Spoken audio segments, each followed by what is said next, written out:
No. No.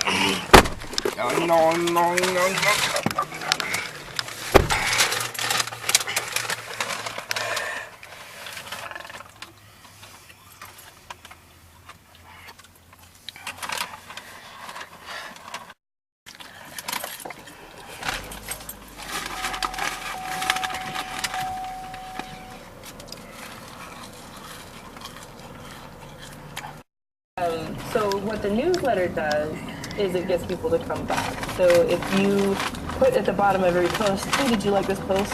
I can, email you a couple times a month and tell you when a new one is up. Or did you like this story? There's many more to come, or something, something like that. What the newsletter does is it just gets them to come back. So the newsletter, right, a person trying to sell stuff in my inbox. What I do in my inbox is cool stories about people. Or useful tips about the city I live in. Well, that's a good one. One way I commonly don't want to hear from you. I just met you. I don't know if I want to be deleting your emails for the next 3 months until I figure out how to unsubscribe. So what you can do is just have a bite-sized piece of information that you think is valuable, and you figure stories, but it feels unnatural to write it down. And Exactly. But she said, I posted it, and normally I get, a few likes, and then it just kind of goes the way of all social media down the scroll feed. She said, but it got something like 94 shares, and she's like, okay, I get it. Yeah. Like 94 shares, not even 94, like shares. That's huge. I was like, no. Nothing gets 94 shares. I mean, that's... Yeah, and the writing prompts and just the exercises that you give in Irresistible Words are just, they're not what you would imagine doing. Fun and really refreshing and something new and exciting to do. Well, good. Well, and the thing I tell people is I'm not trying to turn you into a writer. I don't want you to become Hemingway if you have no interest in it. But the fact of the matter is, whether you like it or not, you are spending a lot of time. You're doing it anyway. You might as well be good at it so you can spend less time doing something you dislike and be more confident at it so you can spend more time serving your clients. Right, totally. Okay.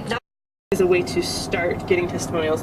I don't find it commonly very effective to just email clients and say, well, fun to work with, we had a good time, the end. But what a client really needs to hear is something that addresses their fear. So if they say, I was really concerned about how I would look in the photos because I usually would rather have my kids be the center of attention, and I talked about this with Erica beforehand, and so perfect. And so what I do when I email these out to people, and you can change the questions as needed, but you just don't ever say like answers. Can you take a quick? I'm gonna go do that. And a decision point might be, if you have your home page and you say, click here to learn more, or you have your info page and you click here to look at a gallery, that can also be a decision point. You don't want to just put them everywhere because you don't want to be cluttered, but... The old man standing around for that? I was there for that. Was that in my backyard? No, we did it here. Remember we did like the show, the Frono's Photo Show? Oh, yeah? Yeah. Wow.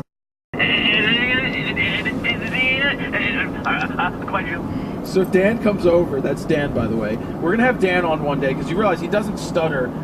He doesn't stutter like that when we... I want Todd to still be on the show, though, during that interview. Please. So Dan came over and he dropped off the final guide to come work for you. He's ready. I know he is ready. Dan's a good editor. He's a shooter. He's so everything. FronosPhoto.com cast, and we found a place. Isn't that what this is? To be able to download the podcast as a video, and so that is available very soon. I will make an extra video that's going to explain that. What we are doing is we're putting up a podcast. If you go onto iTunes and you type in Fronos Photo Raw Talk, there's one with the red video version. If YouTube would let you download stuff instantly, we would just let you download it on YouTube, but you can only do that if you have YouTube Red. So we have it over your cell network because it's 800 megs to a gigabyte per file. Yeah. Because we wanted to maintain quality, so a lot of people... Mom, get off the phone! I'm trying to download the Raw Talks! So they just like, Jared's a photographer, he should come out. Thanks for volunteering. Pictures, I think. Yeah. So anyway, I went out, amazing time, made a video about it. You can go over to the website. It's You can actually send me videos. and I give them notes on their edits. Can I participate in that? You already have, and I gave you a laundry. Be patient, and you have to appreciate the art of what you're doing, because when it all falls together, you're like, man, that's amazing. I'm so glad I did that. Yeah. And if you don't have Takes both time. those working together, you probably should. Great. Man, I'm so bad. I'm still bad with corrective criticism or constructive criticism. But you can give it out to everyone else. Absolutely. You should have seen me back in school. I was so bad. I was such a... About to go. Let it. I've never seen that movie though. Really? No, have you never chosen? Yeah, I've seen Frozen. Well, you have a Mark II and one with a 70-200 f/2.8 IS Mark II. Amazingly, Okay, the thank UV you for letting us know the gear that you were using. And he says, amazingly, well, I think for considering price, amazingly, the UV filter was completely Life-size tin truths. They say breaking the idea in 2010, but the big issue was finding a lens big enough to accommodate Finally, I can take my dick pic. their huge 7x4 foot tin types. There we That's go. pretty big. If we were still doing the movie show, I'd be like, oh, all right, you decided to do that. You should definitely upload that to Spotify or something. Dude, we'd get you like 35 spins buying that lens. But it would be actually an interesting lens. It would For be. $2,000. Yeah, I wonder the price. I do wonder the price. We've got a student at RIT named Nick Kundrat. He created the world's first. Whoops. Have you seen our pictures out here? And you can see footage of its maiden flight. It's over on the website. Cool concept. Now, if he actually made it so it could be like sent to a remote printer or something like that, goes to new heights, literally, by doing aerial wedding photography. Aerial? Aerial. Now, it's not in a helicopter, though. It's just with a drone. They've been incorporating a DJI Phantom 3. I am not sure. So theoretically, it's not legal to do. Because she's selling that. But that's in the U.S. But in most countries, it's even worse. Because a lot of these were destination weddings on, like, islands. So I'm really not sure what they're... Come away with me to another place. We can rely on each other. For creative expression featuring photos, You mean videos, hashtags, vines, You mean and Facebook? more. YouTube? Exactly.